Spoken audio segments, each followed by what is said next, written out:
Good afternoon, class. This is Damien speaking, and I'm here to present you guys on how I completed the Beyond the Classroom assignment for this week called Departing Flights.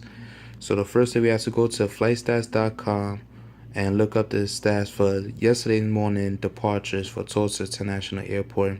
Copy the data into the worksheet. We have to name the worksheet, so I did that by going to departures, double click it, and then you'll be able to enter any name you choose to desire. So for this assignment, I'll press departures.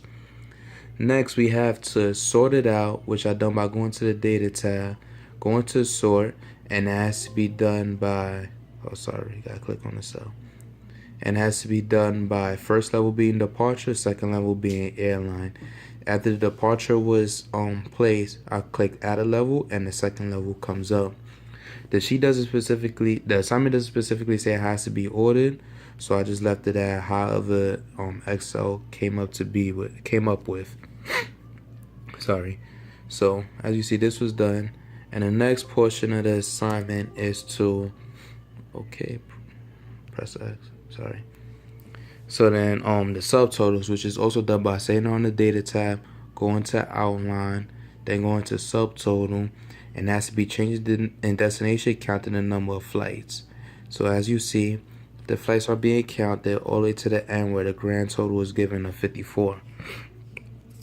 Next, we have to create a pivot table, which was done under the pivot chart tab. And the pivot table is done by going to the insert tab, going to table.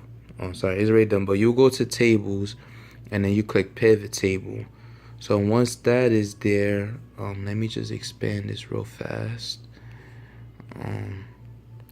So once the pivot table is available, sorry about this, guys. The pivot table is one of my weakest parts of using Excel. So you will have a field that will come up on the right. I believe it's not showing up right now, being I have my pie bar graph here. But you would just have to sort everything out as it says on the assignment. So the assignment specifically states that destination airline fields go in rows, status field go in column, and everything has to be filtered. Sorry about that. Filtered by departure time. So once you see the options come up on the right side of the screen where you see my pivot chart at, it's easy, kind of self-explanatory to get it done. So since we have to filter, sorry about this, since we have to filter the departures, once you put that setting up, you click on the radio on the right where it says departure, click on select multiple items, and then press the desired time, which is between 6 to 9 a.m. Sorry.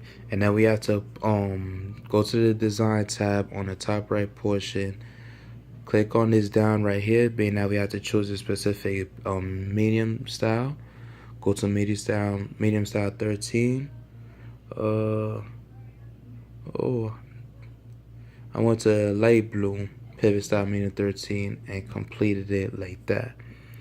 Then you go to adjust the height and the width of the